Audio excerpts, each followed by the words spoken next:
High Island Creek Park has a few amenities, some of those being there's a playground for the kids, it looks pretty cool. There's a covered picnic area in case it rains. We all know about rain. There is a water pump. Good exercise getting water out, but water does come out of it. And the park itself, the area for camping, I talked to a horse camper and she said, oh, you can camp anywhere you want. They don't seem to mind. So yeah, and then it's there's a fairly steep valley. Let's take a tour. Behind me is High Island Creek. It's a fun little stream, a little bit of current to it, not too much. It's not very deep. I don't think the kids could get in trouble down here, but they certainly have a whole lot of fun. If the weather's nice, maybe going for a swim or tossing a few rocks into the water.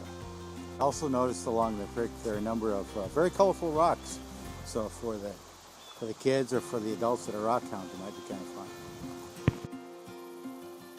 And that looks like a very good swimming hole. That's a pretty substantial cliff behind me, and it's on a small stream that merges in with High Island Creek. As you can see, there's lots of fun places to explore here. The rule of thumb is leaves of 3, let it be, and there's some plants like that here. This park does have some poison ivy, so I would suggest that the kids wear long pants while they're here. There's also buckthorn down here too. This is a mudslide from last summer when we had the heavy rains. It's amazing how much dirt came down, bringing the trees with it. It's all stable now. I found what was appeared to be a path/road coming up from the bottom. And about halfway up the hill, I stumbled across this other area of the park. It looks like we could camp here too if we wanted to. Be very quiet. But you know what, it might be difficult to get down to. We'll keep on walking. So this is a road path, but only used for walking now and horses. That goes from top to bottom. It's an easy walk in the sense that you're not tripping over rocks in it. However, it is relatively long and it is kind of steep in areas. Besides a little bit of poison ivy at the down at the bottom of the park, the only other thing that you might run into here that could cause you a little bit of grief is horse poop. No, I'm not going to do it.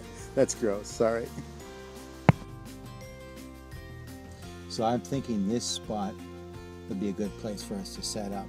For one thing, we can get the bathroom dropped off here. Over where the water pump was at and the playground, that was all protected by a ring of rocks. You wouldn't be able to get the toilet in, other people would be using it. So anyway, there are a lot of trees around here, nice wide open area to play games. Looks like a great spot. Plus, I can look and I can see on the other side of that tent, there's a great big fire ring. So there are a couple of other things that you can do too if you decide to come on out to Grandpa and Grandma Strainyard's Wiener Roast. One of those is, it's only a couple of miles away. Let's go zipping through the treetops at the Kerfoot Canopy Tours.